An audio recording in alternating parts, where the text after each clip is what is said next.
Assalamualaikum warahmatullahi wabarakatuh. Saya Desi Susanti dari kantor KSPPS PTN Negara Cabang Tegal.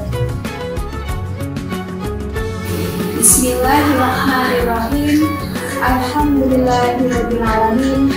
Wassalatu wassalamu ala asrofil anbiya'i wal mursalin wa ala alihi wa sahbihi ajma'in, amma ba'du. Dengan menyebut nama Allah, segala puji bagi Allah, selawat dan salam atas Rasulullah serta keluarga dan sahabat yang mengikutinya. Puji syukur kehadirat Allah Subhanahu wa Ta'ala yang telah memberikan kita nikmat sehat, nikmat taufik, hidayah, inayah, dan nikmat yang paling besar, yaitu nikmat iman dan Islam. Shalawat serta salam semoga tetap tercurah kepada Nabi Muhammad SAW, di mana atas berkat perjuangan beliau dan para sahabatnya, sehingga kita dapat merasakan indahnya Islam seperti sekarang ini. Pada kesempatan kali ini, izinkan saya menyampaikan ceramah singkat mengenai arti peningkatan iman dan takwa kepada Allah Subhanahu wa Ta'ala. Dari segi bahasa iman artinya tasdik, maksudnya membenarkan. Dari segi pemahaman, berbagai nas baik Al-Quran maupun As-Sunnah mempunyai arti yang sempit dan luas. Pengertian sempit membenarkan akan adanya Allah Subhanahu wa Ta'ala dan kitab-kitabnya serta para malaikatnya dan adanya hari akhir atau kiamat, seperti yang diperintahkan oleh Allah Subhanahu wa Ta'ala dalam Al-Quran ayat 136 surat An-Nisa yang wajib diyakini oleh manusia. Dan masih banyak ayat dan hadis yang memerintahkan kita untuk meyakini hal tersebut. Dalam arti luas atau dalam pengamalannya, keyakinan menimbulkan kewajiban untuk melaksanakan perintah kebaikan, menjalankan dan menjaga agama, seperti yang dijelaskan di dalam surat Al-Hujurat ayat 15. Di dalam Al-Quran surat Al-Hujurat ayat 15 yang artinya, sesungguhnya orang-orang mukmin yang sebenarnya adalah mereka yang beriman kepada Allah dan Rasul-Nya. Kemudian mereka tidak ragu-ragu dan mereka berjihad dengan harta dan jiwanya di jalan Allah Subhanahu wa Ta'ala. Mereka itulah orang-orang yang benar. Dari pengertian iman yang sempit maupun luas, dapatlah dilukiskan bagaimana kita meningkatkan iman kita, yakni dengan meningkatkan keyakinan kita, serta meningkatkan pengamalan kita terhadap perintah Allah Subhanahu wa Ta'ala, serta meningkatkan usaha kita menguasai diri kita, sehingga dapat menampilkan diri yang lebih baik di hadapan Allah Subhanahu wa Ta'ala dan di tengah-tengah masyarakat. Mengenai peningkatan takwa, perlu dipahami pengertian takwa itu sendiri.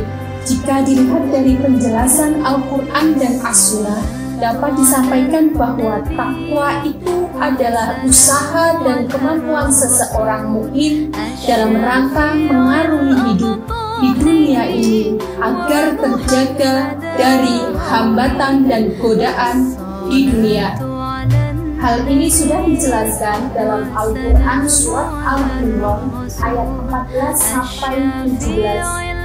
Ayat dalam surat Al-Imran menerangkan tentang kecenderungan manusia kepada kehidupan dunia yang banyak menggoda.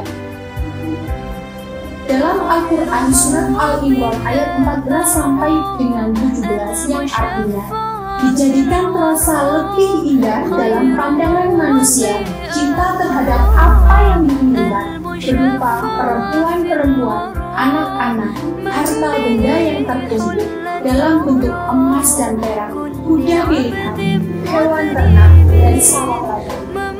Itulah kesenangan hidup di dunia, dan di sisi lain Allah Subhanahu wa Ta'ala tempat kembali yang baik. Ayat ini memberikan penjelasan dan memberikan alternatif yang lebih baik dari sekedar kesenangan dunia, ialah takwa, karena akan memberikan kebahagiaan yang abadi, yaitu di surga. Hal ini sudah dijelaskan dalam Al-Quran Surat Al-Imran ayat 14-17. Ayat dalam Surat Al-Imran menerangkan tentang kecenderungan manusia kepada kehidupan dunia yang banyak menggoda. Dalam Al-Quran Surat Al-Imran ayat 14-17 yang artinya, dijadikan rasa lebih indah dalam pandangan manusia cinta terhadap apa yang diinginkan, berupa perempuan-perempuan, anak-anak, harta benda yang terkumpul dalam bentuk emas dan perak, kuda pilihan, hewan ternak, dan sawah ladang. Itulah kesenangan hidup di dunia, dan di sisi lain Allah Subhanahu wa Ta'ala tempat kembali yang baik. Ayat ini memberikan penjelasan dan memberikan alternatif yang lebih baik dari sekedar kesenangan dunia, ialah takwa, karena akan memberikan kebahagiaan yang abadi, yaitu di surga. Hal ini sudah dijelaskan dalam Al-Quran Surat Al-Imran ayat 14-17.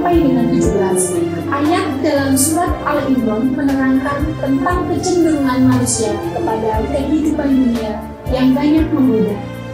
Dalam Al-Quran Surat Al-Imran ayat 14-17 yang artinya, dijadikan terasa indah dalam pandangan manusia cinta terhadap apa yang diinginkan, berupa perempuan-perempuan, anak-anak, harta benda yang terkumpul dalam bentuk emas dan perak, kuda pilihan, hewan ternak, dan sawah ladang. Itulah kesenangan hidup di dunia, dan di sisi Allah lah tempat kita kembali yang baik.